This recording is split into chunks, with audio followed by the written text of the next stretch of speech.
Secretaria General de la Presidencia, Analía Uriarte, en un día que no ha sido un buen día en el ámbito legislativo, ministra. Gracias por acompañarnos. De todas maneras, Mónica, muchas gracias por invitarnos para tener la oportunidad efectivamente de conversar, poner la mirada, a ver cómo. A ver, lo vamos. primero, ayúdenos directamente a resolver la primera duda que tenemos. ¿Van a ir al Senado a intentar conseguir los 2/3 para la reforma tributaria o van a esperar un año para lograr reponer esta iniciativa? Bueno, fíjese que la votación debe haber sido a la 1:30, 2 de la tarde.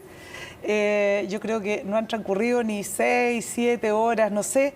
La verdad yo creo que vamos a tener que meditar con calma, con tranquilidad, hacer un nuevo diseño, una estrategia para abordar lo que ha sido la situación de hoy. Entiendo que no está decidido, entonces. No está decidida la estrategia. Tenemos caminos abiertos todavía y bueno, tenemos que conversarlo. El presidente de la República, tenemos que tener una reunión con él, el ministro Marcel, todo el comité político con él y, como le digo, mirar el escenario, ver qué diseño vamos a abordar y, bueno, ver cómo seguimos. Pero son esos dos caminos, no está decidido cuál toman entonces todavía. Claro, okay. no. Pregunta siguiente, porque tenemos tanto que preguntarle, así que pregunta siguiente.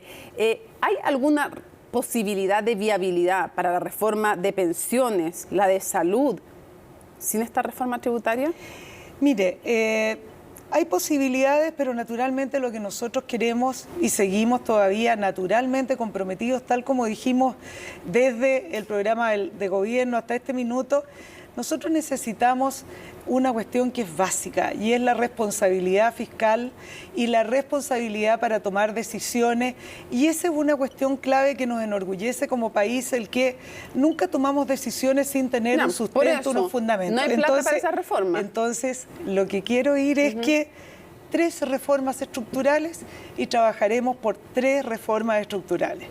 Por lo tanto, yo creo que lo primero, hoy día ha sido un día muy complejo, efectivamente, para nosotros como gobierno, que esperábamos otro resultado. Recibir este resultado es una muy mala noticia para nosotros, para el país, pero nosotros seguimos con la mirada adelante y eso significa que el mirar cuál es el escenario es para decidir cómo vamos a reenfocar el tema de la reforma tributaria. Ahora, no fue una sorpresa, ministra, me imagino. Le faltaron 2 votos para aprobar la idea de legislar, pero me imagino que no fue una sorpresa porque había ocurrido lo del ministro de Educación.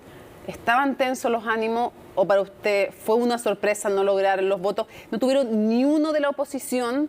Eso estaba, mire, para nosotros, ¿cuál fue la sorpresa para usted? Para nosotros estaba totalmente calculado el que la UDI, Renovación Nacional, Republicano, Evópolis estaban totalmente en contra. ¿Cuál fue la sorpresa? Y siempre hay un grupo bisagra ahí. No contamos con que íbamos a tener una abstención. No contamos, una de las que tuvimos 3 abstenciones. ¿Cuál fue la que no contaban? No contamos con que habían votos que nosotros naturalmente hemos considerado como del mundo progresista y no estaban en la sala, no votaron y aquí estamos.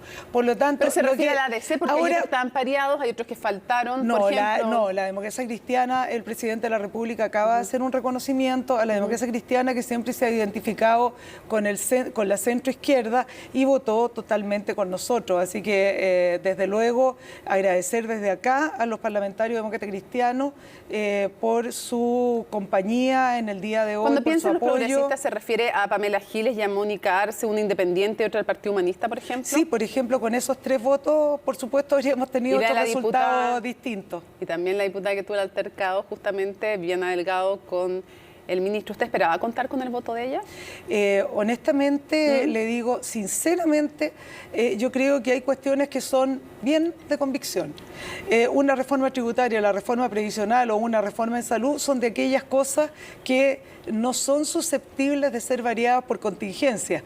En consecuencia, por más importantes que estas sean, no quiero restar la significación o la importancia de lo que ocurrió en el día de ayer, pero son esas cosas que no tienen que ver con una persona. Este no es una votación para determinar el grado de simpatía que tenemos por el ministro A o B, no, esta es una cuestión estructural. Ya. Y la verdad, sí. Sí, ¿usted esperaba contar con esos votos de la diputada Delgado, sí, y también de las otras dos diputadas que mencioné? Por supuesto, es más, yo entendí de la conversación que tuvimos el ministro Marcel y yo con la diputada Giles que iba a estar con nosotros. Entonces, por supuesto que nosotros sabíamos que la votación era extraordinariamente ajustada, pero así es esto. ¿Fue una desilusión no contar con su voto? No, yo no diría que es una desilusión. Lo que ocurre es que se genera una situación muy compleja. Pero ella había comprometido su voto y no lo dio. Exactamente, dijo sí, yo voy a estar y no estuvo. Ya. ¿Quién va a pagar el costo político de este rechazo? Se lo digo porque pareciera el presidente estar traspasando ese costo político a la oposición, que es una posibilidad que eso ocurra, y otro puede ser que digan el gobierno no va a cumplir con su promesa o, por ejemplo, anunció Sala Cuna y resulta que no había seguridad de tener los fondos. Por ejemplo, ¿quién va a pagar, cree usted, el costo político de lo que pasó hoy día? Mire, no vamos a poder en lo inmediato, y esto es bien serio, no vamos a poder aumentar al 100% de los adultos mayores y hasta 250.000 pesos la pensión garantizada universal. Usted me pregunta, ¿de quién es el costo político? ¿Quién lo paga, cree usted? Yo creo que las personas que no van a recibir eso. No, ese es el costo social, el costo político. No, ¿A quién le atribuye la gente la molestia finalmente? Bueno, yo creo que las personas no tienen una percepción muy distinta de la realidad en cuanto a que si nosotros no tenemos hoy día la posibilidad de garantizar eso, es porque hemos perdido esto. Pero al mismo tiempo... O sea, que debieran traspasar el costo político a la oposición, ¿cree usted? Yo creo que, fíjese que, ¿sí? ¿Sabe, Mónica? Yo creo que hay un juicio que el pueblo chileno va a hacer. Pero yo quisiera apuntar a otra cosa que es muy importante. Pero me gustaría que me respondiera a eso, ministro. ¿Usted cree entonces, de lo que me está diciendo, yo concluyo que el pueblo chileno, desde su juicio, debiera traspasar ese costo político a la oposición? Yo creo que es altamente probable que lo haga. Sea. Ya. Ahora bien, yo quisiera decirle que nosotros estamos totalmente claros y tenemos ese propósito, y lo acaba de decir el presidente de la República en su mensaje, de actuar de una manera consistente con la consecución de un propósito. Nuestro propósito es la reforma previsional, reforma tributaria, también la reforma previsional y la reforma en salud. Y esto tiene que ser parte, por supuesto, de una nueva conversación, de un nuevo encuentro, de nuevo trabajo para lograr ese acuerdo. Entonces van a tener que ceder más porque la oposición ya les dijo que o cambian o no hay voto. Vamos a tener que conversar nuevamente y vamos a tener ceder también. Y vamos a tener que conversar con los expertos de manera que hagan nuevamente este trabajo, pero un trabajo dedicado, un trabajo, diría yo, desprejuiciado, para que podamos tener una reforma tributaria que acompañe a nuestro país, ojalá la próxima década. Entonces, esto lo han hecho otros países. Eso ocurrió en un acuerdo, por ejemplo, en Inglaterra. Hicieron un pacto fiscal, porque es efectivo que necesitamos recursos, pero permanentes, para poder financiar beneficios, y a la vez nos interesa el crecimiento, nos interesa el emprendimiento, nos interesa, por ejemplo, que esa pyme que hoy día tiene que, a propósito de nuestra derrota de hoy día, va a sentir mañana que el 25% de su renta la va a tener que pagar ahora ya, que con nuestra reforma previsional iba con una gradualidad hasta el año 2026, para que derribemos también algunas de esas cuestiones que se fueron instalando, porque este es un gobierno progresista, pero no es un gobierno destructor del emprendimiento. Nos queda poquito tiempo, ministro. No es destructor de la industria. Sí, un par de preguntas, pero tienen claro que van a tener que hacer cambios y ceder, porque si no van a tener los votos de la oposición. Estamos muy claros, Mónica, pero muy claros respecto de que vamos a tener que ir a buscar, ¿qué cosa? Un encuentro, un acuerdo con los votos que no tenemos. No hay vuelta. Pregunta, Dijo el presidente que le agradecía a aquellos parlamentarios que no le habían dado la espalda a su pueblo y que habían apoyado la reforma tributaria. Si están buscando acuerdos, ¿no es muy duro decirle a los parlamentarios de oposición que le dieron la espalda al pueblo? ¿Usted también cree que esos parlamentarios le dieron la espalda al pueblo? Yo creo que naturalmente, sí, por supuesto, por supuesto. Y estamos hablando de política. Y en política hay una derrota que ocurrió el día de hoy, como le digo, no hace 8 horas que ocurrió la derrota, por lo tanto hay un juicio político y hay por supuesto un estado de ánimo.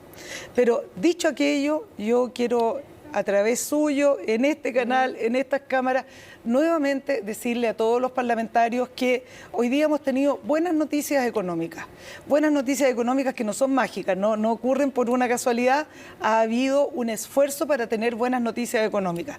Esperamos también que la política pueda dar buenas noticias y nosotros trabajaremos para aquello y seguiré trabajando en el Parlamento de la manera en que los parlamentarios tienen constancia que lo hago, con un diálogo. La pregunta era otra, diálogo muy fuerte. ¿Que le habían dado la espalda al pueblo los parlamentarios de oposición? Es que yo ya le dije antes, yo creo que ese juicio lo va a hacer ¿quién? Y otra pregunta. Esa señora, ese señor que está mirando lo que está ocurriendo. ¿Y usted cree que quisieron favorecer a los elusores? Porque el presidente dice es una buena noticia para y se van a beneficiar a los elusores, porque en el fondo no se aprueban las medidas antielusión.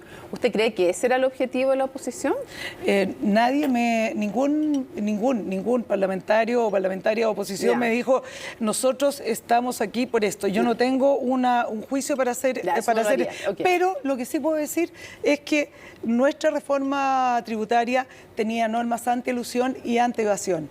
Y esas normas no se van a concretar. Para ir cerrando, pasando al tema del ministro Ávila, quiero preguntarle qué tan grave fue lo que ocurrió a su juicio. ¿Qué tan grave fue este incidente en que él reconoce haberle levantado la voz a la diputada Viviana Delgado, y que ella dice que mantuvo la calma y que no gritó de vuelta? Esa es su versión también.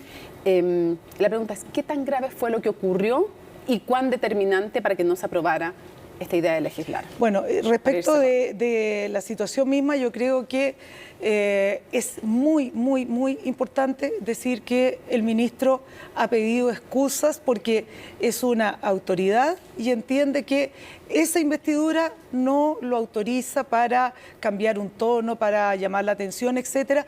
Por lo tanto, es una situación seria, tanto que el propio ministro ha pedido disculpas. Yo estuve ayer con Viviana Delgado después de ocurrido el incidente, no estuve presente en ninguno de hubo 2 momentos de ese incidente, no estuve en ninguno de los 2, pero me parece que es una situación extraordinariamente desafortunada, porque como ocurre en las tormentas perfectas, ocurrió el día antes de una votación clave y la parlamentaria ha esgrimido el argumento de que hay un perjuicio, digamos, respecto de el trato que se le dio y su partido congeló relaciones con el gobierno. El presidente del Partido Ecologista Verde votó hoy día, Félix González, el diputado Félix González, pero 2 parlamentarias se ausentaron. Sí, y la propia parlamentaria. Quiero cerrar preguntándole solamente, ¿esto pone en riesgo la permanencia o pone dificultad de permanencia en el gabinete del ministro de Educación? Pero eso es lo mismo que preguntar, ¿va a haber cambio de gabinete? ¿Quién va a salir? ¿Quién va a quedar? No, esa pregunta la contesta, esa pregunta la contesta exclusivamente quien tiene en su mano la decisión. Así que ahí sí que paso. Ministra, muchísimas gracias por acompañarnos en CNN Prime. Quedan muchos temas en el tintero, pero ya tendremos tiempo de volver a conversarlo. Muchísimas gracias. Gracias, Mónica.